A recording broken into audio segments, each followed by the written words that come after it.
ცოტა დაგვიანებით, მაგრამ საფუძვლიანად გავიაროთ Netflix-ისა და Warner Brothers-ის ცეცხლოვანი ტანკო. Netflix-მა გააკეთა ის, რაზეც 5 წლის წინ ინტერნეტში უბრალოდ ხუმრობდნენ.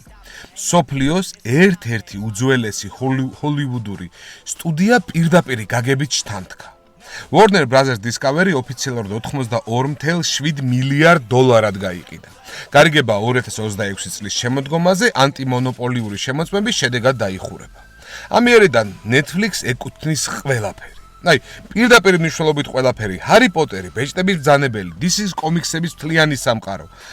სამეფო კარის თამაშები, მთლიანად ტელეარხი, ზოგადად HBO, მატრიცა, შეშლილი მაქსი და კიდევ უამრავი სავაჭრო ნიშანი, რომელთაგანაც ასობით უკვე აღარ ახსოვთ და რეალურად კარგი პროდუქტია. გარდა ამისა, Netflix-ი მფლობელობაში არის არქივი ყველაფრისა, რაც კი Warner Brothers-მა 100 წლის განმავლობაში გადაიღო.